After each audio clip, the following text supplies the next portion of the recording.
السلام عليكم ورحمة الله وبركاته.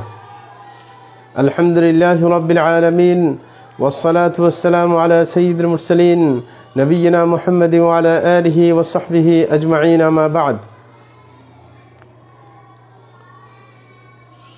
প্রিয় ভাইরা আমার, আমরা আজকে তাওহীদ বিষয়ক আরেকটি ক্লাসে উপনীত হয়েছি। এই ক্লাসের বিষয় থাকবে প্রথম, সেটা হচ্ছে তিনটি মৌলিক সূত্র তিনটি ব্যাপারে, যেটাকে আরবিতে আল উসুল সালাসা বলে। এই ব্যাপারে মুহাম্মদ আব্দুল ওয়াহাব রাহিমাহুল্লাহর একটি বইও আছে, আল উসুল সালাসা নামক। তিনটি মৌলনীতি, এই সম্পর্কে আলোচনা। প্রিয় ভাইরা, তিনটি মৌলনীতি বলতে কি মূল নীতিগুলোকে বোঝানো হয় সেটা আগে আমরা সংক্ষিপ্ত আকারে জেনে নেই। প্রথম নম্বর সেটা হচ্ছে একজন ব্যক্তি মুসলিম হিসাবে তার প্রতিপালককে জানতে হবে। যে ব্যক্তি হিসাবে তার প্রতিপালককে, কোন সেই সত্তা যিনি তাকে লালন পালন করছেন, তার সুযোগ সুবিধা সব কিছু দেখছেন, তিনি সমস্যায় পড়লে তাকে সেই সমস্যা থেকে উদ্ধার করছেন, এমন কে সেই ব্যক্তি, সেই সত্তা। দ্বিতীয় নম্বর হচ্ছে একজন ব্যক্তি যখন তার একজন রব অবশ্যই রয়েছে, তিনি তার লালন পালন করছেন, তাইলে তার একটা বিধান দরকার, তার জীবন পরিচালনার জন্য একটা সিস্টেম প্রয়োজন। এই কারণে যেটাকে আমরা দিন বলি, ধর্ম বলি। তাইলে একজন ব্যক্তি হিসাবে যখন তিনি আরেকজনের সৃষ্টি, আরেকজনের প্রতিপালনের অধীনে রয়েছেন, এই কারণে তাকে অবশ্যই নিজের জীবন পরিচালনার জন্য জীবন বিধান প্রয়োজন, আর সেটা হচ্ছে তার ধর্ম। সুতরাং তার ধর্ম জানা, সেটাও দ্বিতীয় মূলনীতি। তৃতীয় নম্বর হচ্ছে যে আল্লাহ তো আমাদের সাথে দেখা দিচ্ছেন না, আমরাও তাকে দেখতে পাচ্ছি না, তাইলে তার পক্ষ থেকে যে বিধান রয়েছে, আমাদের জীবন বিধান, সেটা পৌঁছে দেওয়ার মতো আমাদের কাছে আসতে পারে, আমাদের কাছে পৌঁছে দিতে পারে এমন একজন ব্যক্তিত্বের প্রয়োজন। তিনি হচ্ছেন নবী, আর আমাদের নবী হচ্ছেন মুহাম্মদ সাল্লাল্লাহু আলাইহি ওয়াসাল্লাম। সুতরাং আমাদেরকে মৌলিকভাবে তিনটা জিনিস জানতে হবে। এক নম্বর, আমাদের প্রতিপালককে চিনতে হবে। দ্বিতীয় নম্বর, আমাদের ধর্ম সম্পর্কে আমাদের জ্ঞান থাকতে হবে। তৃতীয় নম্বর, আমাদের নবী মুহাম্মদ সাল্লাল্লাহু আলাইহি ওয়াসাল্লাম সম্পর্কে আমাদের জ্ঞান থাকতে হবে। আর এই তিনটেই আমাদের কবরের প্রশ্ন। কবরের মধ্যে যখন রাখা হবে একজন ব্যক্তিকে, তখন তাকে এই তিনটা প্রশ্নই করা হবে। বলছে মার রব্বুকা, তোমার প্রতিপালককে, উত্তর দিতে হবে, শর্টকাট উত্তর দিতে হবে। তখন এই প্রশ্নের দ্বিতীয় নম্বর বলা হবে ওমা দীনুকা, যে তোমার ধর্ম কি, এই প্রশ্নের উত্তর দিতে হবে সংক্ষিপ্ত আকারে। তৃতীয় নম্বর বলছে ওয়ামান হাযার রাজুলুল্লাযী বুইসা ফীকুম, যে সেই ব্যক্তিকে যাকে তোমাদের কাছে পাঠানো হয়েছে নবী হিসাবে, যিনি বার্তাবাহক ছিলেন, আল্লাহর বার্তাগুলো তোমাদেরকে পৌঁছিয়ে দিয়েছেন, তিনি কে ছিলেন। এই তিনটা প্রশ্নের উত্তর যদি দিতে পারে কেউ, তাইলে সেই কবরের ফিতনা থেকে রক্ষা পাবে, হ্যাঁ, এবং কবরের সে শাস্তি থেকে রক্ষা পাবে, এবং সে তার পরকালে মুক্তি পাবে। কারণ কবর হচ্ছে প্রথম ঘাঁটি, আউয়ালু মানজিলিন মিন মানাজিলিল আখিরাহ, বলা হচ্ছে সর্বপ্রথম হচ্ছে ঘাঁটি। একজন পরকাল পাড়ি যিনি দিচ্ছেন, তার প্রথম ঘাঁটি হচ্ছে পরকালের কবর। এই কারণে হযরত উসমান রাদিয়াল্লাহু তাআলা আনহু যখন কবরের পাশ দিয়ে যেতেন, তখন কাঁদতে কাঁদতে তার আপনার দাড়ি ভিজে যেত, কিন্তু জাহান্নামের কথা শুনি এত বেশি তিনি কাঁদতেন না। তখন তাকে জিজ্ঞাসা করা হয়েছে যে আপনি কবরের পাশ দিয়ে গেলে কবরকে এত ভয় পাচ্ছেন কেন, হ্যাঁ, কিন্তু জাহান্নামের কথা শুনলে তো এত অস্থির হয়ে পড়েন না। তখন তিনি বলছেন যে আমি রাসূল থেকে শুনেছি, রাসূল বলেছেন যে আল কবরু আউয়ালু মানজিলাতিন মিন মানাজিলিল আখিরাহ, যে কবরটা হচ্ছে প্রথম ঘাঁটি পরকালের ঘাঁটিগুলার। বলেছে ফাইন নাজা মিনহু নাজা, হ্যাঁ, বলতেছে সে যদি এই জায়গাতে যদি মুক্তি পেয়ে যায়, তাহলে সে মুক্তি পাবে বাকিগুলোতেও, আর যদি এই জায়গায় ফেঁসে যায়, তাহলে বাকিগুলোতেই আর মুক্তি পাওয়ার সম্ভাবনা থাকে না। প্রিয় ভাইরা, এই কারণে এই তিনটি বিষয় আমাদেরকে জানতে হবে, কারণ এটা হচ্ছে কবরের প্রশ্নগুলো আল্লাহ জাল্লা শানহু দয়া করে আমাদেরকে আগেই ফাঁস করে দিলেন, সেটার জন্য প্রস্তুতি গ্রহণের জন্য বলে দিলেন। সুতরাং এই তিনটা বিষয়কে আমরা সংক্ষিপ্ত আকারে বলবো, কারণ হচ্ছে বিরাট বিষয় এগুলা, আকীদা সংক্রান্ত বিষয়, এগুলো বিস্তারিত জানার চেষ্টা করবেন। প্রথম নম্বর যে সূত্র, সেটা হচ্ছে যে মৌলনীতি, সেটা হচ্ছে একজন ব্যক্তি তার প্রতিপালককে তাকে চিনতে হবে। প্রতিপালককে চিনতে গেলে মৌলিক কয়েকটি কথা আমাদের মনে রাখতে হবে। এখন তো বিস্তারিত বলার সুযোগ নেই, তিনটি কথা আমাদের মৌলিকভাবে জানতে হবে, তিনটা মাসালা। এক নম্বর হচ্ছে আমাদের প্রতিপালক হচ্ছেন আল্লাহ। আমাদের প্রতিপালক হলেন কে? আল্লাহ, যিনি আমাদেরকে প্রতিপালন করছেন এবং পুরো বিশ্ববাসীকে প্রতিপালন করছেন তার নিয়ামত দিয়ে। তার অগণিত নিয়ামত রয়েছে, যেই নিয়ামতে আমরা হাবুডুবু খাচ্ছি, কারণ তার দয়ায়, তার নিয়ামতে, তার নিয়ামতের মাধ্যমে আমরা ঠিকই আছি।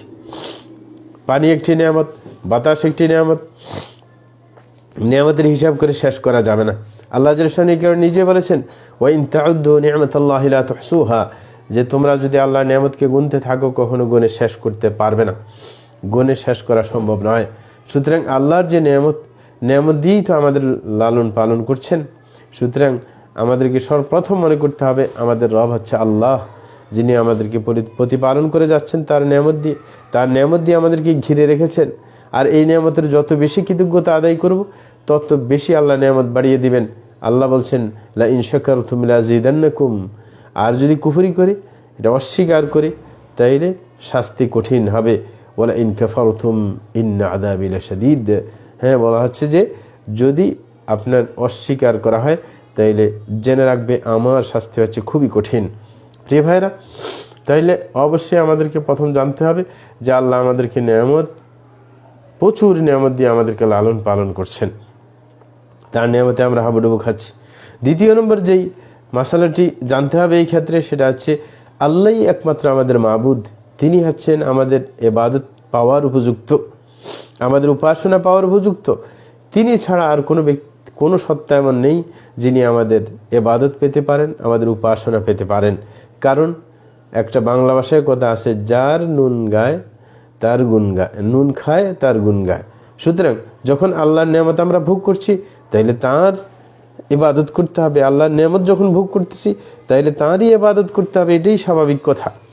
কিন্তু যদি আমরা বাস্তবে তা করছি না, তাইলে ইবাদত পাওয়ার একমাত্র উপযুক্ত তিনি আল্লাহ। তিনি যেরকম আমাদের রব আল্লাহ প্রতিপালন করছেন, সেই রকমভাবে আমাদেরকে বিশ্বাস করতে হবে আমাদের রব সম্পর্কে, যে তিনি যখন আমাদের রব, তাইলে তিনিই একমাত্র আমাদের ইবাদত পাওয়ার উপযুক্ত, আর কেউ আমাদের ইবাদত পাওয়ার উপযুক্ত নন। সে যেই কেউ হোক না কেন, সে নবী হোক, ওলি হোক, গাউস কুতুব, যত নামে আপনার বলেন না কেন। যদিও সুফিদের পরিভাষা গাউস কুতুব, আবদাল ইত্যাদি, সেগুলোর দিকে আমরা যাচ্ছি না। মানে আপনি যত কিছুই মনে করেন না কেন, সব হচ্ছে আল্লাহর সৃষ্টি।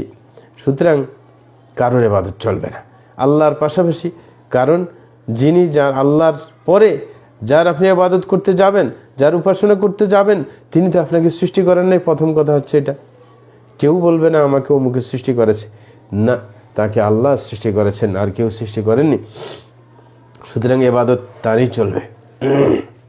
এই কারণে আল্লাহ বলেন, আলা লাহুল খালকু ওয়াল আমর, যে তিনি স্রষ্টা, তার জন্য সৃষ্টি তার, সুতরাং আদেশ নিষেধও তার। যিনি সৃষ্টি করেছেন তার আদেশ নিষেধ চলবে। সুতরাং তার আদেশ নিষেধ মেনে চলা, সেটাই ইবাদত করা। তৃতীয় নম্বর যে ব্যাপারটা আল্লাহর ব্যাপারে জানতে হবে, সেটা হচ্ছে আমরা আমাদের প্রতিপালককে চিনব তার নিদর্শনাবলীর মাধ্যমে। কারণ তাকে তো আমরা দেখতে পাবো না। মুসা আলাইহিস সালাম আল্লাহ বলে জানিয়ে দিয়েছেন, লান তারানি, কশ্চিন কালেও আমাকে দেখতে পাবে না। আল্লাহকে আমরা দেখতে পাবো জান্নাতের মধ্যে। আল্লাহ আমাদেরকে জান্নাতের উপযুক্ত করে তোলেন। এই জান্নাতের মধ্যে একমাত্র দেখা পাবে, সেটা হচ্ছে সর্বোচ্চ নিয়ামত একজন মানুষের জন্য, আল্লাহর সৃষ্টির জন্য। তাহলে সেইখানে একমাত্র দেখা যাবে, কিন্তু অন্য সময় দুনিয়াতে আমরা দেখতে পাবো না।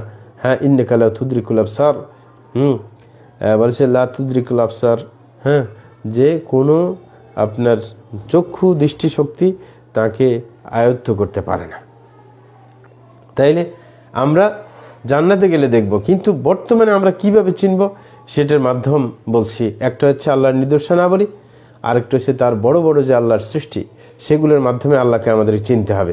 যেমন তার নিদর্শনাবলী, যেগুলা একবারে খুব বড় বড়, যেমন প্রত্যেক দিন রাত আসে দিন যায়, রাত আসে রাত যায়, দিন আসে। এই যে রাত দিনের যে পরিবর্তন, এটা নিদর্শন, বিশাল একটা নিদর্শন। এই নিদর্শনের মাধ্যমে আমরা আল্লাহকে চিনব, যে রাত দিচ্ছেন আল্লাহ, দিন দিচ্ছেন আল্লাহ, বিশ্বের কেউ এই কাজটা করছেন না। সূর্য উঠছে আল্লাহর নির্দেশে, চন্দ্র উঠছে আল্লাহর নির্দেশে, সূর্য চন্দ্র এগুলো আল্লাহর নিদর্শন। এই নিদর্শন দেখে আল্লাহকে চিনব, এই বিশাল বিশাল নিদর্শন। এরকমভাবে আল্লাহর সৃষ্টি দেখে আল্লাহকে চিনব। আল্লাহর বিশাল সৃষ্টি হচ্ছে 7 তবক আসমান, 7টা আসমান এবং 7টা জমিন, এবং এই আসমানের মধ্যে যারা আছে আসমানে ফেরেশতা থাকে, এবং জমিনের মধ্যে কত আপনার জীবজন্তু রয়েছে, মানুষ, হ্যাঁ, জিন এবং অন্যান্য আল্লাহর সৃষ্টি, হ্যাঁ, সকল সৃষ্টি যত কিছু আছে এই সব কিছু এই আকাশ এবং জমিনের মধ্যে, এই সব কিছু কিন্তু বড় বড় আলামত। আকাশও বড় আলামত। আজ পর্যন্ত বিজ্ঞানের আকাশের টের পায়নি। মেঘ অতিক্রম করে অনেক গ্রহ নক্ষত্রের খবর মিলেছে, কিন্তু আকাশের খবর এখনো মিলেনি। তাইলে আকাশের নিচে সব এখনো গ্রহ দিন দিন আবিষ্কৃত হচ্ছে, নতুন নতুন গ্রহ, হ্যাঁ, উপগ্রহ আবিষ্কৃত হচ্ছে, কিন্তু আকাশের সন্ধান এখনো মিলেনি। কিন্তু কিয়ামত ঘনিয়ে আসছে, যেটা হাদিস থেকে বোঝা যায়। সুতরাং এটা কখনো টের পাওয়া যাবে না, আকাশের খবর মিলবে না। সুতরাং এই বিশাল বিশাল যে আকাশ, এই আকাশ এবং এই যে বিশাল জমিন, হ্যাঁ, এই 7 তবক জমিন, 7 তবক আসমান, এইগুলো হচ্ছে আল্লাহর বিশাল সৃষ্টি। এই সৃষ্টি দেখে আল্লাহকে চিনতে হবে, আল্লাহর নিদর্শন দেখে আল্লাহকে চিনতে হবে। সুতরাং এটা হচ্ছে আল্লাহর চেনার মাধ্যম। দ্বিতীয় নম্বর যে সূত্র বা মৌলনীতি, সেটা হচ্ছে আমাদেরকে ধর্ম সম্পর্কে জানতে হবে। আর ধর্মটা হচ্ছে এমন ধর্ম, যেই ধর্ম ছাড়া আল্লাহ কোনো কিছু গ্রহণ করবেন না, সেটা হচ্ছে ইসলাম। তাহলে ধর্ম প্রথম হচ্ছে কি ধর্ম? ইসলাম ধর্ম। কারণ ইসলাম ছাড়া আল্লাহ কিছুই গ্রহণ করবেন না। হ্যাঁ, বলেছে ওমাই ইয়াবতাগি গায়রাল ইসলাম ফালান ইউকবালা মিনহু ওয়া হুয়া ফিল আখিরাতি মিনাল খাসিরিন।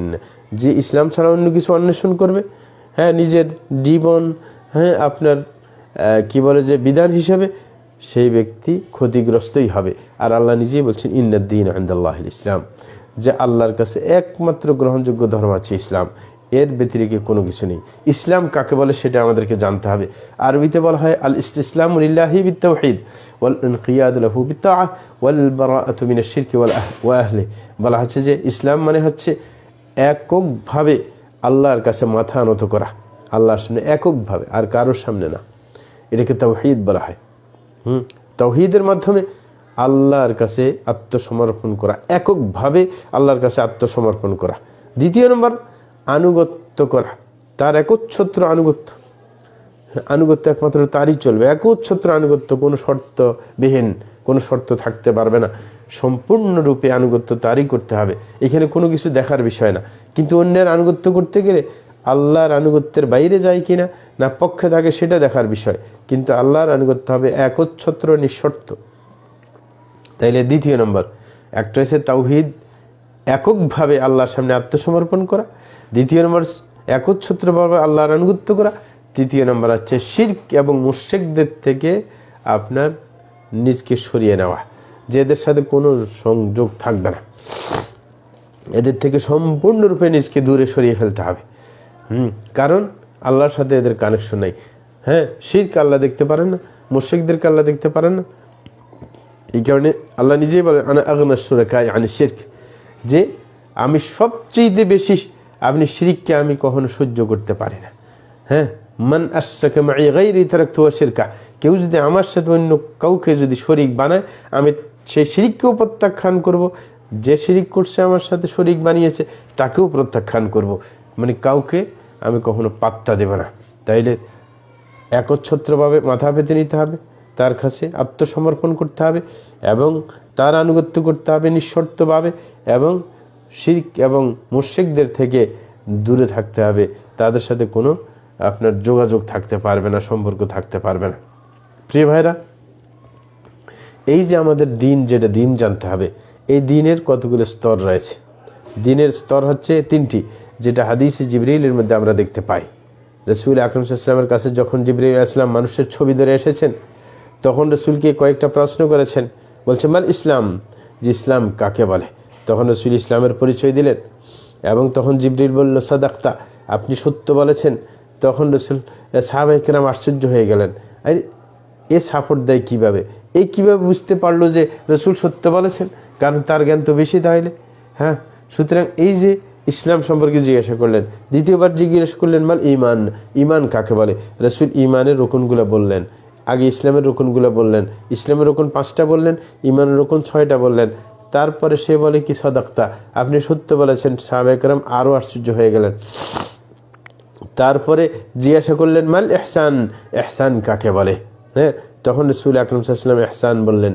সে বললে আপনি সত্য বলেছেন। এই তিনটা হচ্ছে আপনার হাদিসে জিবরিলের মধ্যে মৌলিক বিষয়। যখন এগুলোর বর্ণনা শেষ করে সে চলে গেল, তখন হযরত ওমর ফারুক রাদিয়াল্লাহু তাআলা আনহু আমরা অপেক্ষা করেছিলাম, এটা আশ্চর্য হয়ে গিয়েছিলাম তার পরিচয় জানার জন্য আমরা অপেক্ষমান ছিলাম। রাসূল আকরাম সাল্লাল্লাহু আলাইহি ওয়াসাল্লাম বললেন হাদা জিবরিল, বলে যে এই লোকটা যে আমার কাছে এসেছিল সে জিবরিল, আতাকুম লিউআল্লিমাকুম দীনাকুম, যে তিনি তোমাদের কাছে এসেছিলেন তোমাদেরকে তোমাদের ধর্ম জানিয়ে দেওয়ার জন্য। তাইলে এই যে তিনটা স্তরের কথা আল্লাহ রাসূল সাল্লাল্লাহু আলাইহি ওয়াসাল্লামকে হযরত জিবরিল জিজ্ঞাসা করলেন, সেটা হচ্ছে ইসলাম, ঈমান, ইহসান। এই তিনটা জিনিস আমাদেরকে জানতে হবে। ইসলাম প্রথমে হচ্ছে আল্লাহ এবং আল্লাহ রসুলের ব্যাপারে স্বীকৃতি, আল্লাহ ছাড়া সত্য কোনো মাবুদ নেই, মুহাম্মদ সাল্লাল্লাহু আলাইহি ওয়াসাল্লাম একমাত্র রসুল। দ্বিতীয় নম্বর হচ্ছে সালাত কায়েম করা। তৃতীয় নম্বর হচ্ছে আপনার সোম পালন করা। তারপরে চতুর্থ নম্বর হচ্ছে জাকাত দেওয়া। তারপরে নম্বর হচ্ছে হজ করা। এইগুলো হচ্ছে সামর্থ্যের সাথে জাকাত, হজ কারণে পরে বললাম। প্রথমে হচ্ছে স্বীকারোক্তি আল্লাহ আল্লাহ রসুলের ব্যাপারে, তারপরে সালাত, তারপরে সৌম। এই তিনটা সবার জন্য, কিন্তু এই দুইটা জাকাত, হজ, এই দুইটা হচ্ছে সক্ষম ব্যক্তিদের জন্য। ঈমানের রকম আল্লাহর উপর ঈমান আনা, রসুলদের উপর ঈমান আনা এবং কিতাবের উপর ঈমান আনা, ফেরেশতার উপর ঈমান আনা, এরকমভাবে পরকালের উপর ঈমান আনা, তাকদীরের ভালো মন্দের উপর ঈমান আনা। এই 6টা রকম রাসূল আকরাম সাল্লাল্লাহু আলাইহি ওয়াসাল্লাম বলে দিলেন। হ্যাঁ, ঈমান সম্পর্কে ইহসানের কথা বললেন। রাসূল আকরাম সাল্লাল্লাহু আলাইহি ওয়াসাল্লাম ইহসানের উত্তরে বললেন যে এমনভাবে ইবাদত করবে আনতা আবুদুল্লাহ কান্নাকা তারা, যে তুমি ইবাদত করবে আল্লাহর এমনভাবে যেন তুমি দেখতে পাচ্ছ। মানে এমন মুশাহাদার অবস্থায় পৌঁছে গেছে তার ঈমান। আর এটা কিন্তু উপরের, নিচে যদি ফাইলাম তাকুন তারাহু ফাইন্নাহু ইয়ারাক, যে এটা হচ্ছে ভালোবাসা যখন চরম পর্যায়ে যায় তখন না দেখলেও দেখার মতো মনে হয়। এটাকে মুশাহাদা বলে। আরেকটা হচ্ছে নিচের স্তর, সেটাকে বলা হয় ফাইলাম তাকুন তারাহ ফাইন্নাহু ইয়ারাক, যে যদি তোমার এরকম এই পর্যায়ে পৌঁছো নাই যে তুমি দেখতে পাচ্ছ আল্লাহকে, এমন অবস্থা হয়নি তোমার, তাহলে কমপক্ষে মনে করবে তিনি তো আমাকে দেখছেন। এটাকে বলে মারতাবাতুল মুরাকাবাহ, যে তিনি আমাদেরকে দেখছেন, পর্যবেক্ষণ করছেন। সুতরাং এটা হচ্ছে নিচের, এটা হচ্ছে যদি না পারা যায় প্রথম স্টেপ। এরপর উপরের দিকে গেলে আপনার ভাব আল্লাহর ভালোবাসা, আনুগত্য এমন পর্যায়ে চলে যাবে মনে হবে যে আপনি দেখতে পাচ্ছেন আল্লাহকে। এটা আল্লাহর নিদর্শনাবলীর মাধ্যমে, হ্যাঁ, যেটা আগেও বলা হয়েছে, আল্লাহকে মনে হয় দেখতে পাচ্ছেন, এরকম একটা মনে হবে ভালোবাসার কারণে, অত্যধিক ভালোবাসার কারণে। তাইলে এই তিনটা স্তর আপনার দ্বীনের, ধর্মের তিনটা স্তর জিবরিল আলাইহিস সালাম রাসূলকে জিজ্ঞাসা করেছেন, রাসূল উত্তর দিয়েছেন। তৃতীয় নম্বর মৌলনীতি সেটা হচ্ছে যে একজন ব্যক্তি তিনি অবশ্যই তাকে জানতে হবে যে আল্লাহ এবং আমাদের মাঝে যিনি মাধ্যম বার্তাবাহক ছিলেন তিনি হচ্ছেন নবী, তিনি হচ্ছেন রাসূল মুহাম্মদ সাল্লাল্লাহু আলাইহি ওয়াসাল্লাম। তার সম্পর্কে আমাদেরকে জানতে হবে। এখন তাকে জানতে হলে এটা বিরাট ব্যাপার। আমরা মৌলিক কিছু কথা বলে রাখি প্রত্যেকটার ব্যাপারে। প্রথম নম্বর আছে, প্রথম কাউকে চিনতে হলে তার নাম জানতে হবে। হ্যাঁ, তাইলে তার নাম হচ্ছে মুহাম্মদ, তার পিতার নাম হচ্ছে আব্দুল্লাহ, তার দাদার নাম হচ্ছে আব্দুল মুত্তালিব, তার পরদাদার নাম হচ্ছে হাশিম, এবং এই হাশিম কুরাইশ বংশের মানুষ। এখন তো সিলসিলা এত বলতে পারবে না পুরোটা, মানে সংক্ষিপ্ত আকারে এই হাশিম পর্যন্ত বললাম। পরদাদা আব্দুল মুত্তালিব দাদা, তারপরে হচ্ছে হাশিম। এই হাশিমটা হচ্ছে কুরাইশ বংশের। আর কুরাইশ কোথায় থেকে আসছে? কুরাইশ আরব বংশের একটা গোত্র আরবদের মধ্যে। এবং এই আরবরা কোথায় থেকে আসছে? ইসলামের বংশ থেকে আসছে।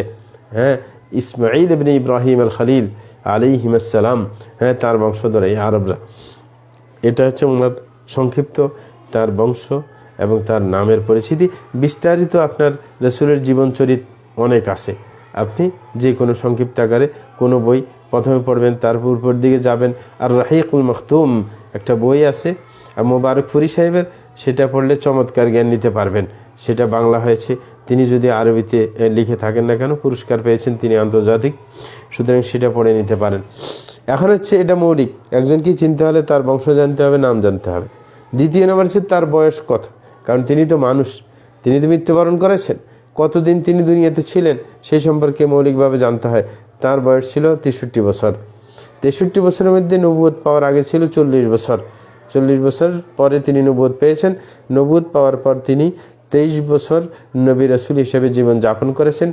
তিনি যে মিশন নিয়ে এসেছেন সেই মিশনকে বাস্তবায়ন করে তারপরে তার মৃত্যু হয়েছে। মোট হচ্ছে তার 63 বছর বয়স। এটা হচ্ছে তার বয়স সম্পর্কে ধারণা। এখন হচ্ছে তার নবুয়ত কখন থেকে শুরু হয়, তিনি নবী, তিনি আবার রসুলও। তার নবুয়ত শুরু হয় ইকরা এর মাধ্যমে, ইকরা বিসমি রব্বিকাল্লাযী খালাক, মানে এখানে শুধু নবুয়ত দেওয়া হয়, কিন্তু কারণ জিবরিল এসেছেন, বাণী নিয়ে এসেছেন, তিনি নবী হয়েছেন ইকরা এর মাধ্যমে, কিন্তু রিসালাত মানে আরেকজনকে দাওয়াত দেওয়ার ব্যাপারটা তখন শুরু হয় সূরা মুদ্দাসসিরের মাধ্যমে। ইয়া আইয়ুহাল মুদ্দাসসির কুম ফাআনযির ওয়া রাব্বাকা ফাকাব্বির, এই মুদ্দাসসির সূরা মুদ্দাসসিরের শুরু অংশের মাধ্যমে তাকে রিসালাতের দায়িত্ব দেওয়া হয়। তার এলাকা জানতে হবে, তিনি মানুষ, তিনি কোথায় বসবাস করেছেন, তিনি জন্মগ্রহণ করেছেন মক্কাতে এবং তিনি সেখানে থাকতে পারেননি, হিজরত করে চলে গেছেন মদিনায়, মদিনাতেই তার মৃত্যু হয়। এবং তার দাওয়াতের মূল বিষয় কী ছিল সেটা জানতে হবে। একজন মহান ব্যক্তিত্ব, তার মিশন সম্পর্কে জানতে হবে। তার মিশন ছিল যে তিনি শিরিক থেকে মানুষকে ভীতি প্রদর্শন করতেন এবং তাওহীদের দিকে আল্লাহকে ডাকতেন, এটা ছিল তার মহান মিশন। তাইলে তার নাম, বংশ, তার বয়স, তার নবুয়ত, রিসালাত এবং তার কি আপনার মিশন কি ছিল সেটা আমরা সংক্ষিপ্ত আকারে জেনে ফেললাম। এরপরে বিস্তারিত আমরা আরও অন্যান্য বই থেকে ইনশাল্লাহ জানার চেষ্টা করব। এটা হচ্ছে মৌলিক বিষয়। তাইলে আমরা তিনটা মৌলিক যে নীতি আমাদের জানতে হবে, তিনটা মূল বিষয় প্রত্যেকের জানতে হবে বিস্তারিত। আমরা তো সংক্ষিপ্ত আকারে বললাম, প্রথমে আপনার রবকে চিনতে হবে, কে আপনাকে লালন পালন করছেন। দ্বিতীয় নম্বর হচ্ছে যদি আপনি আরেকজন আপনাকে সৃষ্টি করে থাকে, লালন পালন করে থাকে, তাইলে তিনি অবশ্যই আপনার জীবন পরিচালনার জন্য জীবন বিধান দেবেন, সেটা আপনাকে আমাকে জানতে হবে। তৃতীয় নম্বর, যার মাধ্যমে তাকে আমরা দেখতে পাচ্ছি না, সুতরাং যার মাধ্যমে এই বিধানটা আমাদের কাছে আসবে তাকেও চিনতে হবে আমাদেরকে। এই তিনটা মৌলনীতি সম্পর্কে ভালো করে আমাদের জানা দরকার। পরের যেই বিষয়ে সংক্ষিপ্ত আকারে আসবো, যে আমরা আগে ঈমানের কথা বলেছিলাম, তাওহীদের কথা বলেছিলাম, এখন তার বিপরীতটার দিকে যাব। আর ঈমানের বিপরীত হচ্ছে কুফর, এটাকে কুফর বলা হয়। কুফরের শাব্দিক অর্থ হচ্ছে আপনার ডেকে ফেলা, ডেকে ফেলা, এটাকে কুফর, সিত্র, তাগতিয়া আরবিতে বলা হয়। আর এটার শরীয়তের পরিভাষা হচ্ছে ইসলামের বিপরীতটাকে কুফরি বলা হয়। কারণ হচ্ছে অনেক জিনিস বেশি বিস্তারিত বলতে গেলে ঝামেলা লেগে যায়। যেমন যদি বলা হয় অন্ধকারের বিবরণ কি, আপনি যদি বলেন আলোর বিপরীত, একবারে সহজ। আলো কাকে বলে? অন্ধকারের বিপরীত। বিপরীতটা দিয়ে আপনি চিনে ফেললেন। তাইলে এখন যদি আমরা কুফরি বলি, ইসলাম তো আগে জানলাম, একটু আগে তো ইসলামের বর্ণনা দিয়ে আসলাম, ইসলামের বিপরীতটার নামে কুফর। যেখানে তাওহীদ একচ্ছত্রভাবে আল্লাহর সামনে আমরা কি আত্মসমর্পণ যে না করে এবং তার আনুগত্য একচ্ছত্রভাবে না করে, এবং সে শিরিক এবং মুশরিকদের থেকে যদি দূরে না থাকে, বরং তাদের সাথে তার সম্পর্ক হয়, তাইলে সে অবশ্যই আপনার ইসলামের উপর নেই। তাইলে ইসলামের বিপরীতটা সেটা হচ্ছে কি কুফর, অথবা সেটা শিরিক হবে, যেটা শিরকের কথা আমরা বিস্তারিত আগে বলেছিলাম। এই কুফরিটা আবার দুই প্রকার, বড় বড় প্রকার। যেরকম শিরিকটা দুই প্রকার ছিল, শিরকে আকবর, শিরকে আসগর, এরকম কুফরিটাও আবার কুফরে আকবর, কুফরে আসগর। এরকম সামনে আবার নেফাক সম্পর্কে আসবে, ওই যে বড় নেফাকি, নিফাকে আকবর বা নিফাকে ইতিকাদি, আরেকটা হচ্ছে নিফাকে আসগর বা নিফাকে আমালি, যেটাকে বলা হয় সেটা সামনে আসবে। কুফরে আকবর কাকে বলা হয়? কুফরে আকবর বলা হয়, প্রথমত তার সংজ্ঞা জানতে হবে। কুফরে আকবর কাকে বলা হয়? কুফরে আকবর বলা হয় আল্লাহ এবং রাসূলের উপর ঈমান না আনা, আল্লাহ রাসূলের উপর ঈমান না আনা, এটাকে কুফরি বলা হয়। চাই সেটার সাথে আপনার মিথ্যারোপটা থাকবে অথবা না থাকতে পারে। কারণ কিছু মানুষ আছে আল্লাহ রাসূলকে মিথ্যুক মনে করে, সেটা একটা ধরনের মানুষ আছে। কিছু দেখবেন ভদ্র মানুষ, এরা মিথ্যুক টিথ্যুক বলে না, এদের অভ্যাস এরকম নেই, মিথ্যা প্রতিপন্ন করে না। এরকম কিছু মানুষ আছে, মিথ্যুক মনে করে না, মহাপুরুষ মনে করে, কিন্তু তার উপর ঈমান আনা। এরকম অনেক হিন্দু আছে, খ্রিস্টান আছে, যারা মুহাম্মদ সাল্লাল্লাহু আলাইহি ওয়াসাল্লামকে রাসূল হিসেবে আপনার যদি গ্রহণ না করুক না কেন, কিন্তু একজন সত্যবাদী এবং বিশ্বের বুকে তিনি এসেছেন, তার একটা মিশন ছিল। যেরকম তার যুগে যে মুশরিকরা যারা ইসলাম গ্রহণ করেননি তার জীবদ্দশায়, ওইভাবেই কুফরের উপর মৃত্যুবরণ করেছে, তারাও তো অনেকে তাকে অস্বীকার করেননি, মিথ্যারোপ করেনি, মিথ্যুক বলে সাব্যস্ত করেনি, এমনিভাবে বাপদাদা ধর্ম আঁকড়ে আছে। তাইলে কিছু মানুষ কুফরের উপর আছে, মানে বলে নাই অসত্য, মিথ্যুক বলে নাই আল্লাহ রাসূলকে, কিন্তু এমনিতেই মানে না। আর কিছু আছে মিথ্যুক সাব্যস্ত করে। এখন এই কুফরে আকবরের বিধান কি? কারোর মধ্যে যদি বড় কুফরি পাওয়া যায়, তাইলে সে ইসলাম থেকে পরিপূর্ণরূপে বের হয়ে যায়, ধর্ম থেকে পরিপূর্ণরূপে বের হয়ে যায়, তার আর কোনো কিছুই থাকে না, সে নিশ্চিত জাহান্নামী হবে। আল্লাহ বলছেন ইন্নাল্লাহ জামিউল কাফিরিন ওয়াল মুনাফিকিন ফি জাহান্নাম জামিআ, আল্লাহ কাফের এবং মুনাফিকদেরকে জাহান্নামের মধ্যে একত্রিত করবেন। এই কুফরি যেটা, সেটার কয়েকটা প্রকার আছে। আমরা মৌলিকভাবে 5টা প্রকার বলতে চেষ্টা করব যে কুফরির প্রকারগুলা। 1 নম্বরে সে কুফরুত তাকযীব বলা হয়, মানে যেটার মধ্যে মিথ্যা আরোপ আছে। আগে বলছিলাম কুফরের মধ্যে মিথ্যা আরোপ থাকতে পারে অথবা নাও থাকতে পারে। তাইলে কুফরের একটা প্রকার আমরা জেনেই ফেললাম যে মিথ্যা আরোপ আছে, তার মধ্যে যে মিথ্যুক মনে করা হয়, রাসূলকে মিথ্যা নবী মনে করে, এরকম। যেমন আল্লাহ সূরা আনকাবুতের মধ্যে বলেন ওয়ামান আযলামু মিম্মান ইফতারা আলাল্লাহি কাযিবা আও কাযযাবা বিল হাক্কি লাম্মা জাআহ আলাইসা বিজাহান্নামা মাতওয়াল লিল কাফিরিন। আল্লাহ বলেন ওই ব্যক্তির চাইতে বড় জালিম কে হতে পারে যে আল্লাহর উপর মিথ্যা আরোপ করেছে, ওর চাইতে বড় জালিম আর কেউ হতে পারে না। অথবা আল্লাহকে মিথ্যুক না বললেও কমপক্ষে যেই সত্য তার কাছে এসেছে রাসূলদের মাধ্যমে, নবীদের মাধ্যমে, সেটাকে তারা অস্বীকার করে বলছে মিথ্যা। যে কোরআন এসেছে এটা মিথ্যা, মানে যে সত্য, এগুলোকে আপনার তারা গ্রহণ করে না, এটাকে মিথ্যা বলেছে। ইসলামকে মিথ্যা বলেছে, কোরআনকে মিথ্যা বলেছে, হাদিসকে মিথ্যা বলেছে, এরকম। এরা হচ্ছে আপনি এদেরকে কাফের, মিথ্যুক, যারা মিথ্যা আরোপ করেছে, মিথ্যারোপকারী কাফের বলা হয় এদেরকে। আল্লাহ এদের সম্পর্কে বলছেন আলাইসা ফি জাহান্নামা মাতওয়াল লিল কাফিরিন, যে জাহান্নাম কি কাফেরদের চিরস্থায়ী ঠিকানা নয়? অবশ্যই ঠিকানা। তাইলে তাদের পরিণতি হবে জাহান্নাম, যারা আল্লাহ এবং আল্লাহ রাসূলের ব্যাপারে মিথ্যা আরোপ করেছে অথবা আল্লাহর প্রেরিত বিধানকে মিথ্যা বলেছে। 2 নম্বর হচ্ছে কিছু আছে কুফরুল ইস্তিকবার, কুফরুল ইবাই ওয়াল ইস্তিকবার, কিন্তু তারা বিশ্বাস করবে কিন্তু অহংকার বশত মেনে নেবে না, এরকম কিছু মানুষ আছে। যেমন আপনার মক্কার কাফেরদের মধ্যে অনেক এরকম ছিল। যেমন আবু তালেবের কথা, রাসূল ইসলামের চাচা, তিনি বলতেন যে আমি মুহাম্মদকে এমনভাবে নবী হিসাবে আমি বিশ্বাস করি যেরকম আমার ছেলেকে বিশ্বাস করি, যে আমার ছেলে যেমন আলী আমার ছেলে, এরকম আমি মনে করি মুহাম্মদ নবী। সে কোনো মিথ্যুক না, সত্য সে, কিন্তু তারপরেও ওই যে বাপদাদার ধর্ম ছাড়তে পারেনি। মৃত্যু হয়েছে তার সে অসত্যের উপরে, বাপদাদার ধর্মের উপরে, যেটা বুখারীর হাদিসের মধ্যে আমরা পাই। তাইলে সে অহংকার বশত, কারণ সে মনে করছে আমি নিচু হয়ে যাব।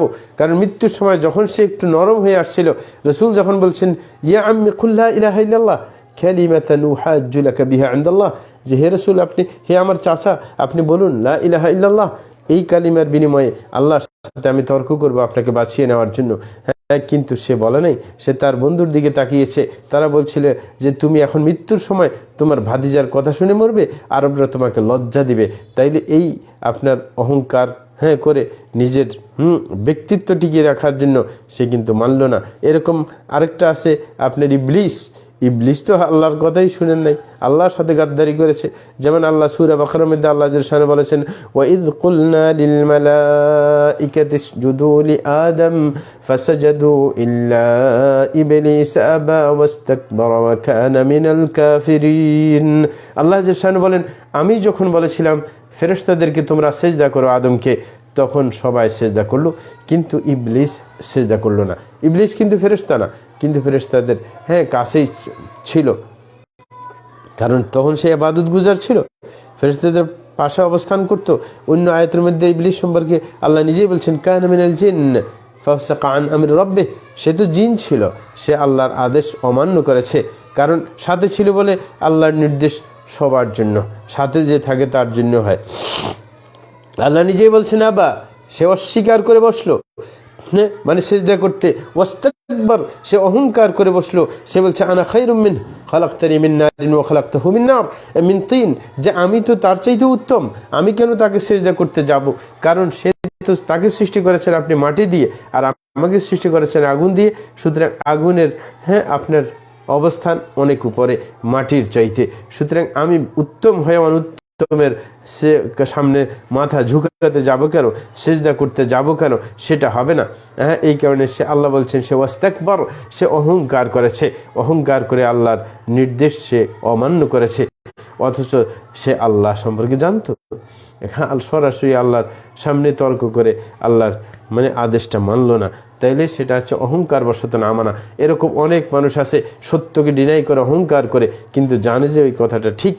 এরকম অনেক আছে, মুসলমানদের মধ্যে অনেক আছে যে অনেক সত্য কথা, কোরআন হাদিসের কথা সে অবিশ্বাস করে, কারণ তার একটা অবস্থান সমাজে তৈরি হয়ে গেছে, যার কারণে সে মানে অহংকার করে যে আরেকজন নতুন একটা কথা এত সহজে মেনে নিবে, তার অবস্থান নষ্ট হয়ে যাবে, এই কারণে অহংকার করে সে সত্যকে ডিনাই করে। আরেকটা কুফরি হচ্ছে কি ধরনের কুফরি? এই যে সন্দেহের কুফরি।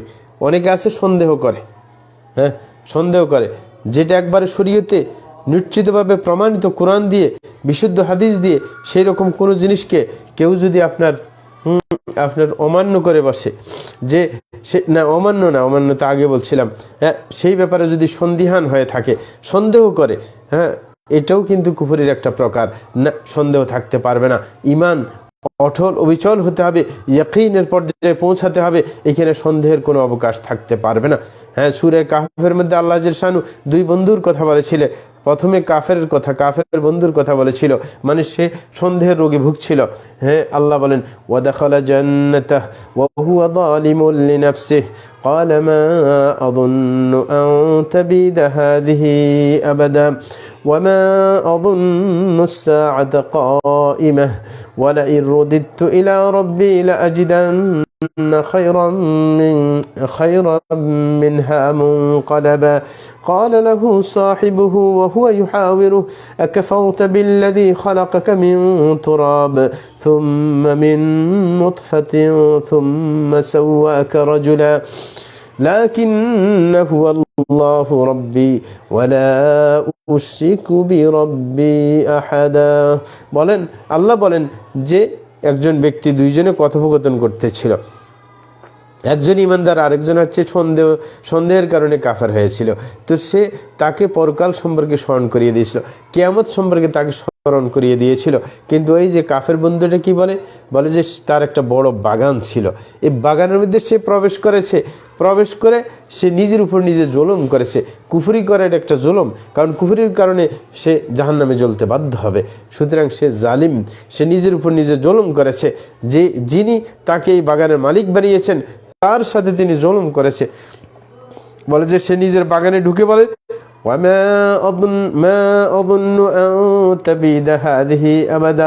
বন্ধু বলল যে এটা তো একসময় ধ্বংস হয়ে যাবে, তুমি কেন কিয়ামতকে আপনি অস্বীকার করো? এটা তো থাকবে না, তোমার এই জিনিস ধ্বংস হয়ে যাবে। বলে যে না, আমি মনে করি না যে আমার এই জিনিস ধ্বংস হবে, এটা আমি কুশ্চিন কালেও মনে করি না। সেটা মনে করে না। বলেছে ওয়ামা আযুন্নু আস-সাআতা কাইমাহ, বলে যে আমি মনে করি না যে কিয়ামত কায়েম হবে, সেটা আমি মনে করি না। ওয়ালা ইররুদিতু ইলা রাব্বি, দেখেন তার সন্দেহ আছে, এটা বলতেছে। বলে যে বাই চান্স, বলে যে ওয়ালা ইররুদিতু ইলা রাব্বি, যদি আমার রবের কাছে আমাকে ফেরত দেওয়া হয়, মানে কিয়ামত ধরনের কায়েম হয়েছে আর কি। সে তো এমনি বলছে যে না, আমি নিশ্চিত বিশ্বাস করি না, কিন্তু বলে যদি ঘটনাক্রমে এমন হয় যে আমাকে উঠিয়ে আবার আমার রবের কাছে নেওয়া হবে, বলে লাআজিদান্না খায়রাম মিনহা মুনকালাবা, বলে যে আমাকে সুন্দর অবস্থানে রাখা হবে। কারণ সে একটা ফিতনায় পড়ে গেছে। সে মনে করছে দুনিয়াতে যখন আল্লাহ আমাকে আরামে রেখেছে, খুব সুবিধায়, তাইলে কিয়ামত কায়েম হইলেও আমি ভালো জায়গায় পাইবো, আমার ভাগ্য ভালো না।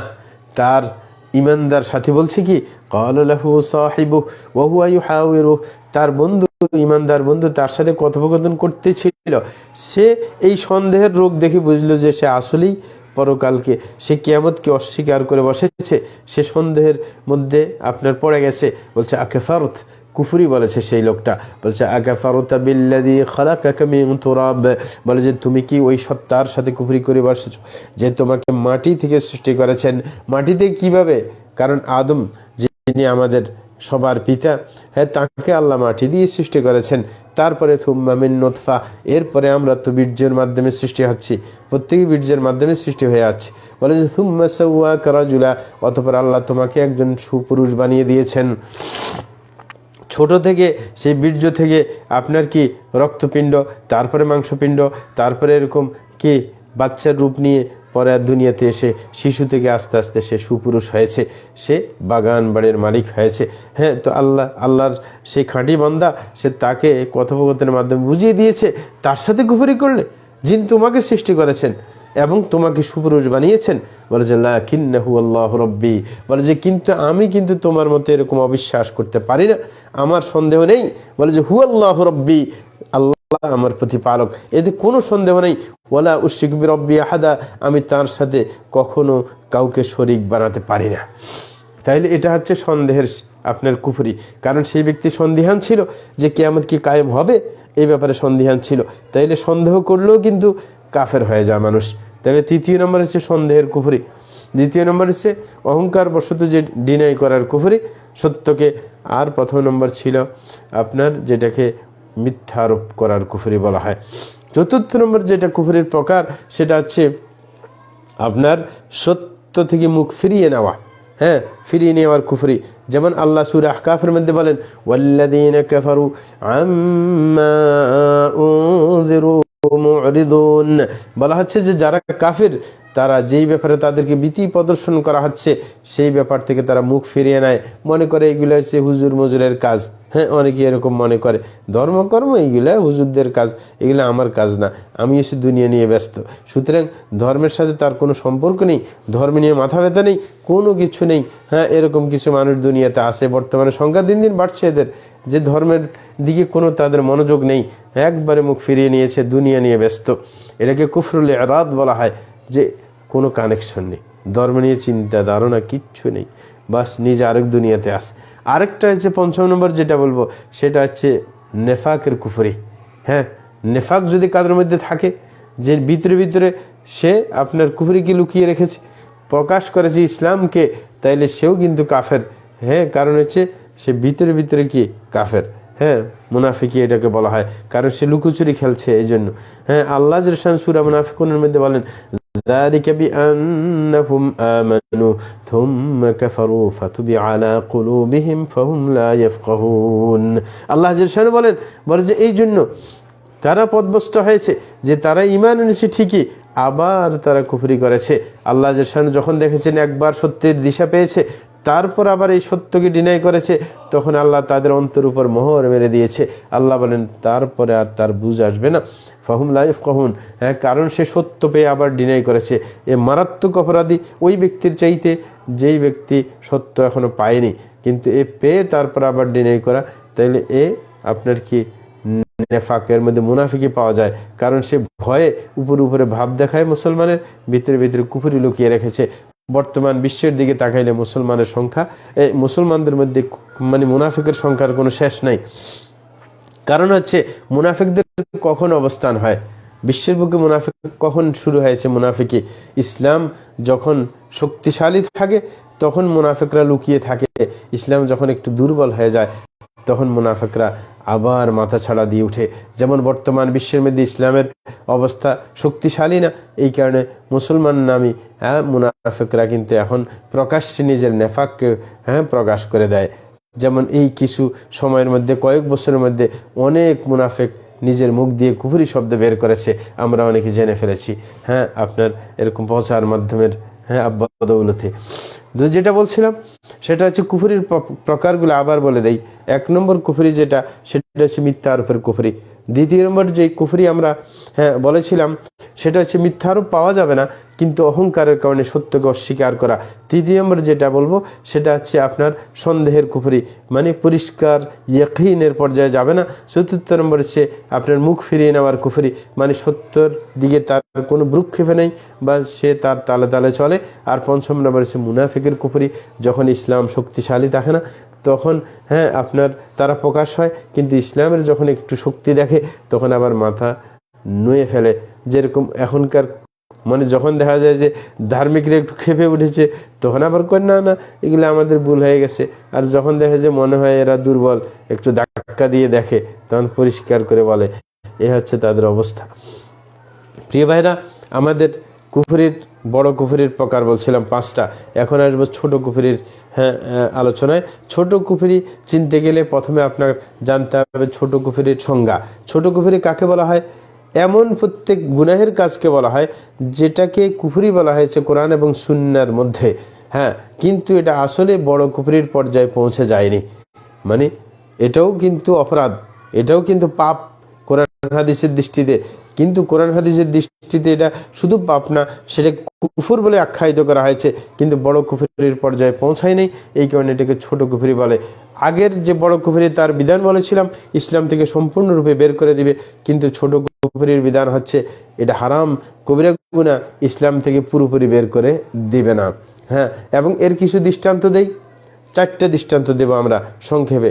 1 নম্বর হচ্ছে আল্লাহর নেয়ামতের সাথে কুফরি করা, কারণ আমরা আল্লাহর নেয়ামতে হাবুডুবু খাচ্ছি সবাই জানেন, কিন্তু এই নেয়ামতকে যদি কেউ অস্বীকার করে বসে তাহলে সেটা কিন্তু কুফরির একটা পর্যায়। সূরা নাহলের মধ্যে আল্লাহ বলেন ফাকাফারাত বিআনউমিল্লাহ, একটা বংশের কথা বলেছিল যে এরা কি আল্লাহর নেয়ামতকে অস্বীকার করে বসে, একটা জনপদের লোকরা এরা নেয়ামতকে অস্বীকার করে বসেছে, আল্লাহ যে নেয়ামত দিয়েছেন।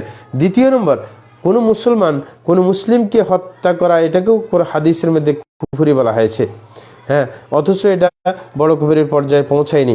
যেমন হ্যাঁ, বুখারী মুসলিমের হাদিসের মধ্যে এসেছে সিবাবুল মুসলিমে ফুসুক ওয়া কিতালুহু কুফর, যে কোনো মুসলমানকে গালি দেওয়া এটা ফাসিকি কাজ, কারণ সে সত্যিকার নীতি থেকে বের হয়ে গেছে। কারণ কোনো মুসলমানকে সে গালি দিতে যাবে কেন, কারণ সে হচ্ছে তার ভাই, সুতরাং নীতির থেকে বাইরে গেছে, ফিসক যেটাকে বলে বের হয়ে যাওয়া।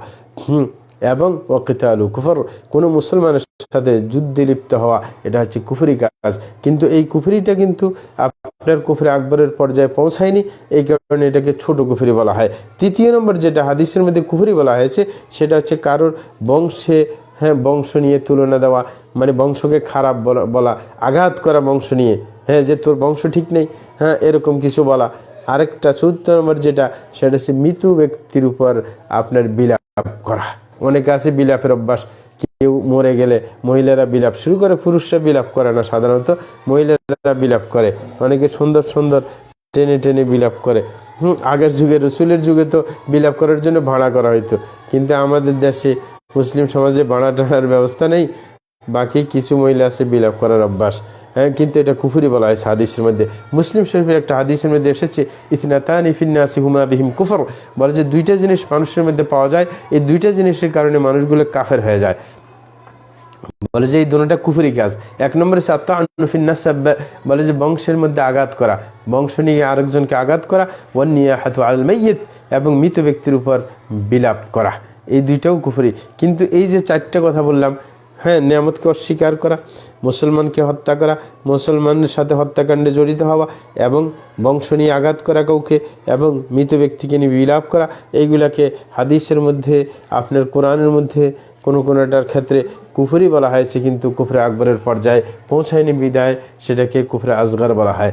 আরেকটা বলি প্রিয় ভাইরা, আমরা শেষ করে দেব, আর কিছু সময় আছে, সেটা হচ্ছে 3টে জিনিস আমরা বলেছিলাম মানুষের জন্য ভয়ঙ্কর, একটা বলেছিলাম হ্যাঁ যে আপনার তাওহীদ, আরেক শিরক, আরেকটা হচ্ছে কুফরি, আরেকটা হচ্ছে মুনাফিকি। এখন হচ্ছে মুনাফিকের কথা আসছে, যেটাকে নেফাক বলা হয় আরবিতে, মুনাফিকি। এই মুনাফিকের সম্পর্কে জানতে গেলে প্রথমে তার পরিচয় জানতে হবে, তার শাব্দিক অর্থ। নেফাক কাকে বলা হয়? কোনো জিনিসকে লুকিয়ে রাখাকে নেফাক বলা হয়। কারণ একজন মানুষ কুফরিকে লুকিয়ে রাখে, যে মুনাফিক সে তার ভিতরে কুফরিকে লুকিয়ে রাখে, উপরে উপরে ইসলামের ভাব দেখায়, এই কারণে সে মুনাফিক। আর শরীয়তের পরিভাষায় ইসলামকে প্রকাশ করা, কুফরিকে লুকিয়ে রাখা, অকল্যাণকে লুকিয়ে রাখা এবং ইসলামকে প্রকাশ করা, এটার নাম হচ্ছে কি? নেফাক। এই নেফাকের আবার প্রকার রয়েছে, যেরকম শিরিক 2 প্রকার, এরকম কুফরি 2 প্রকার, মুনাফিকিও 2 প্রকার। একটা হচ্ছে নেফাকে আকবর বা নেফাকে ইতিকাদি, বলে যে বড় কুফরি, বড় মুনাফিকি অথবা বিশ্বাসগত মুনাফিকি। আরেকটা হচ্ছে নেফাকে আসগর, যেটাকে নেফাক আমলিয়া বলা হয়, অর্থাৎ ছোট নেফাক মুনাফিকি অথবা কি আমলগত মুনাফিকি, মানে আমলের কারণে মুনাফিকের মতো আমল করে, মুনাফিকের মতো কাজ করে, যেটাকে কর্মগত কুফরিও বলে। তাহলে একটা কর্মগত কুফরি আর একটা হচ্ছে বিশ্বাসগত কুফরি, এই 2টা কুফরি আছে। বিশ্বাসের সাথে সম্পর্ক হলে এটা বড় পর্যায়ের, আর কার্যত মুনাফিক হইলে হ্যাঁ কাজের কারণে সেটা হচ্ছে ছোট ধরনের। আচ্ছা, এখন কথা হচ্ছে বিশ্বাসগত নেফাক চিনব কিভাবে, এটা সংজ্ঞা আমাদের জানতে হবে। বিশ্বাসগত নেফাকের সংজ্ঞা হচ্ছে এই যেটাকে নেফাকে আকবর বলা হয়, সেটা কি করে? ইসলাম থেকে ব্যক্তিকে বের করে দেয় এবং এরকমভাবে আপনার সেই নেফাকে আকবর হচ্ছে তারা ইসলামকে প্রকাশ করে মুনাফিকিকে লুকিয়ে রাখে, এটাকে নেফাকে আকবর বলা হয়। যে মুসলিম সমাজে আছে কিন্তু ভয়ে ইসলামের একটু আপনার প্রতাপ বেশি থাকার কারণে সে ইসলামটাকে প্রকাশ করে কিন্তু কুফরিটাকে লুকিয়ে রাখে, এটা হচ্ছে নিয়ম। প্রথম শুরু হয় মদিনাতে যখন মুসলমানদের দাপট ছিল তখন কিন্তু মুনাফিক কাফের কিছু ইসলাম গ্রহণ করেছে উপরে, ভিতরে কুফরি লুকিয়ে রেখেছে, এরা হচ্ছে বিশ্বাসগত মুনাফিকি। বর্তমান সমাজে অনেক মুসলিম করে জন্ম নিয়ে উপরে প্রকাশ করছে আপনার কি ইসলাম, কিন্তু ভিতরে তারা কুফরিকে লুকিয়ে রেখেছে। এদের বিধান হচ্ছে যে এরা ধর্ম থেকে সম্পূর্ণরূপে বেরিয়ে পড়বে এবং এই জাতীয় মানুষ আপনার জাহান্নামের তলদেশে অবস্থান করবে। কারণ আল্লাহ নিজেই বলেছেন ইন্নাল মুনাফিকিনা ফি দারকিল আসফালি মিনান নার, যে মুনাফিকরা আপনার জাহান্নামের তলদেশে অবস্থান করবে। এটার প্রকার আবার হচ্ছে অনেকগুলা, এটার প্রকার হচ্ছে 6টা, নেফাকের প্রকার 6টা। আমরা কুফরি আকবরের প্রকার বলছিলাম, হ্যাঁ মোট 5টা, আর আপনার নেফাকে আকবরের প্রকার হচ্ছে 6টা। বুঝতে সহজ, কঠিন কিছু না এত। 1 নম্বর হচ্ছে, কারণ মুনাফিক যারা তাদের মধ্যে মিথ্যারোপের ব্যাপারটাও পাওয়া যাবে, আর তারপরে আপনার ঘৃণার ব্যাপারটাও পাওয়া যাবে, হ্যাঁ, যে এবং আপনার খুশির ব্যাপার, অপছন্দের ব্যাপার, এগুলো কিন্তু পাওয়া যায়। একজন যদি মুনাফিক হয় সুবিধা মতে সে মানে মিথ্যা আরোপ করে বসবে, আর এবং ভিতরে ভিতরে ঘৃণা করবে, তারপরে অনেক সময় খুশি প্রকাশ করবে অবনতি দেখলে, হ্যাঁ, আর এই অবনতি দেখলে খুশি প্রকাশ করবে, আর হ্যাঁ যদি প্রতাপ দেখে ইসলামের তখন সে মনটা খারাপ করবে। আমাদের দেশের মুনাফিক চিনতে আপনি সুবিধা হবে 6টা প্রকার জানলে। 1 নম্বর হচ্ছে রসুলকে মিথ্যা আরোপ করা, রসুলকে না মানা, মিথ্যুক নবী মনে করা, যে মোহাম্মদ সাল্লাল্লাহু আলাইহি ওয়াসাল্লাম মিথ্যা নবী ছিল, হ্যাঁ, তাকে নিয়ে কটাক্ষ করা, এটা এক ধরনের মুনাফিক আছে।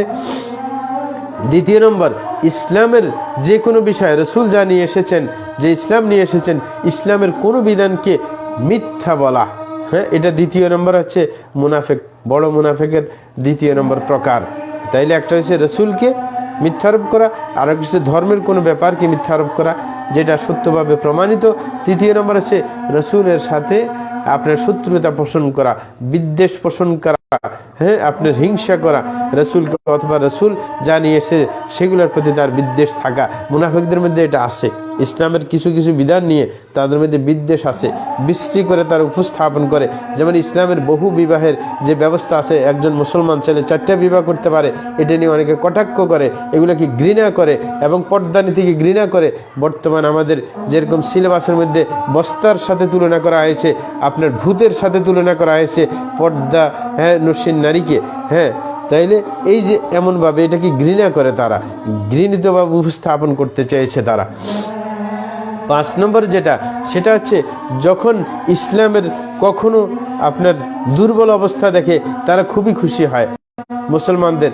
যেমন বিশৃঙ্খল অবস্থা দেখলে, যখন এই যে আলেম ওলামাদের ইসলামপন্থীদের যখন দেখা যায় তারা একে অপরের দিকে ঢিল ছুটছে, তখন তাদের মজা লাগে, কয় যে কাজ হয়েছে। ফাটল ধরিয়ে ফেলতে পারলে, তাদের মধ্যে ঝামেলা দেখলে, তাদের শক্তি যখন দুর্বল হয়ে যায় তখন তারা খুশি হয়। হ্যাঁ, 6 নম্বর হচ্ছে যখন, হ্যাঁ, মুসলমানদের কল্যাণ হয়ে যায়, সুবিধা হয়, তাদের মনটা একবারে খারাপ হয়ে যায় যখন দেখা যায় না নিজেরা ফেল করছে। যেমন এখন শিক্ষানীতি নিয়ে যখন শিক্ষা সংস্কার করছে, হ্যাঁ, আপনার সিলেবাসের মধ্যে যখন ওই যে কি বলে যে বানর থেকে মানুষ আসছে, এই সেই যখন নিয়ে চিল্লাফাল্লা শুরু হয়েছে, তখন আর ধরে রাখতে পারলো না, পরে ঘোষণা দিল না এটা বাদ, এটা এখান থেকে বাদ গেছে। কিন্তু যারা এটা ঢুকাইলো পরিকল্পিতভাবে, এটা কোনো ভুল না, পরিকল্পিতভাবে, তাদের মনটা কিন্তু একটু খারাপ হয়ে গেছে যে এই টোপটা গিলানো গেল না। তাইলে এই যে মুনাফিকের প্রকার, তাইলে একটা হচ্ছে রসুলকে মিথ্যা আরোপ করা, আর হচ্ছে রসুল আনিত দিনকে মিথ্যা আরোপ করা, আরেকটা হচ্ছে রসুলের প্রতি বিদ্বেষ, হ্যাঁ, পোষণ করা, অথবা রসুল আনিত কোনো বিধানের প্রতি মানে কি বলে যে বিদ্বেষ পোষণ করা। 5 নম্বর যেটা, সেটা হচ্ছে আপনার ইসলামের দুর্দশা দেখে আপনার সেটা নিয়ে খুশি হওয়া, আর ইসলামের মানে প্রতাপ দেখতে পেলে মনটা খারাপ করা। মানে মুসলমানদের যদি সুযোগ হয়ে যায়, আলেমদের যদি কোনো একটু সুযোগ হয়ে যায়, যে সুবিধাজনক অবস্থান সৃষ্টি হয়ে গেছে, যে আর সুবিধা করা গেল না, এরা ধরা পড়ে গেছে, তখন মনটা খারাপ হয়ে যায়। এটা হচ্ছে বড় মুনাফিকের 6টা প্রকার বলছিলাম। প্রিয় ভাইরা, হ্যাঁ, আরেকটি ব্যাপার বলে শেষ করবো, সেটা হচ্ছে নেফাক দুই প্রকার বলেছিলাম। একটা হচ্ছে বড় নেফাকি, বিশ্বাসগত মুনাফিকি, আরেকটা হচ্ছে আপনার কর্মগত মুনাফিকি। কর্মগত মুনাফিকি জানতে হলে তার সংজ্ঞা জানতে হবে। কর্মগত মুনাফিকি কাকে বলা হয়? মুনাফিকদের কোনো কর্ম যদি আপনার মুসলমানদের মধ্যে পাওয়া যায় কিন্তু তার অন্তরে ঈমান ঠিক আছে, কিন্তু মুনাফিকের কাজ তার মধ্যে পাওয়া যায়, এমন কিছু কাজ আছে মুনাফিকদের, সেটা সামনে বলছি। এটাকে কর্মগত মুনাফিকি বলে। তার অন্তরে ইসলাম আছে ঠিকই, কিন্তু মুনাফিকদের কাজ করে সে। মুনাফিকদের মধ্যে যে চরিত্র পাওয়া যায় তার মধ্যে সেই চরিত্র পাওয়া যায়। এর বিধান হচ্ছে সে ইসলাম থেকে বের হয়ে যাবে না, কারণ মণিকোঠায় সে ইসলামকে ধারণ করেছে এই জন্য। কিন্তু এরকম কাজ করা তার জন্য হারাম এবং কবিরা গুনাহ। কারণ মুনাফিকদের কাজ সে করবে কেন? মুনাফিকদের বৈশিষ্ট্য ধারণ করবে কেন? এবং এই জাতীয় মানুষের মধ্যে দুইটাই থাকে, কারণ ভিতরে যখন ঈমান আছে তখন তার মধ্যে ঈমানও আছে, আবার মুনাফিকদের কাজ করার কারণে মুনাফিকিও আছে। তাইলে ঈমান আর মুনাফিকি দুইটা একত্র হতে পারে, ঈমান আর কুফরি দুইটা একত্র হতে পারে, ঈমান শিরিক দুইটা একত্র হতে পারে। এগুলা একত্র হতে সমস্যা নেই। ওই যে আমল, যদি কুফরি আমল করে তাহলে ঈমানের সাথে কুফরি এসে ঢুকে গেল। এরকম মুনাফিকি আমল করলে ঈমানের সাথে মুনাফিকি আসি অ্যাড হয়ে গেল। কিন্তু একটা সমস্যা আছে, সেটা হচ্ছে মুনাফিকের আমল যদি বেড়ে যায়, অনেকগুলো একত্রে পাওয়া যায়, তাইলে কিন্তু খাঁটি মুনাফিক হয়ে যাবে, তখন বিশ্বাসগত নেফাকের দিকে চলে যাবে। এরকম মুনাফিকি আপনার 60টা মুনাফিকের ধরন বলবো, যেটা মুনাফিকদের আচরণ মুসলমানদের মধ্যে পাওয়া যায়। রাসূল আকরাম সাল্লাল্লাহু আলাইহি ওয়াসাল্লাম দুটি হাদিসের মধ্যে বলেছেন, এক নম্বর হচ্ছে আয়াতুল মুনাফিক সালাত, যে 3টা মুনাফিকদের আলামত। একটা বলছেন ইযা হাদ্দাসা কাযাব, যে মুনাফিক যখন কথা বলে মিথ্যা কথা বলে, তাহলে মিথ্যা কথা বলা এটা হচ্ছে মুনাফিকের আলামত। দ্বিতীয় নম্বর ওয়াইদা ওয়াদা আখলাফ, যখন সে ওয়াদা করে ওয়াদা ভঙ্গ করে, ওয়াদা ভঙ্গ করা এটা মুনাফিকের আলামত। তৃতীয় নম্বর ওয়াইদা তুমিনা খান, যখন তার কাছে কোনো কিছু আমানত রাখা হয় সে খেয়ানত করে, এটা আরেকটা আলামত। এই 3টা, অন্য হাদিসের মধ্যে 4টা আসছে, তার মধ্যে বলছে ওয়াইদা খাসামা ফাজর, যখন সে ঝগড়ায় লিপ্ত হয় তখন সে গাল মন্দ করে। আর 4র্থ নম্বর আছে ওয়াইদা আহদা গাদার, যখন সে কারোর সাথে কোনো চুক্তিতে আবদ্ধ হয় চুক্তি ভঙ্গ করে, গাদ্দারি করে। এই 5টা। 6 নম্বর যেটা বলবো সেটা হচ্ছে জামাতের সাথে সালাত আদায় করতে অলসতা করে, মসজিদে গিয়ে জামাতে সালাত আদায় করতে অলসতা করে, যেটা সূরা নিসার মধ্যে আল্লাহ বলেন ওয়াইদা কামু ইলাস সালাতি কামু কুসালা, বলে যে মুনাফিকদের আলামত হচ্ছে তারা যখন সালাত আদায় করতে যায় খুব অলসতা ভরে তারা ঘর থেকে বের হয়, উঠে যখন একবারে মনে চায় না মসজিদে যাওয়ার জন্য, কোনো নাই, স্পৃহা নাই, উঠে মন মরা, খুব কষ্ট করে বাইর হয়, বাইরেতে চায় না।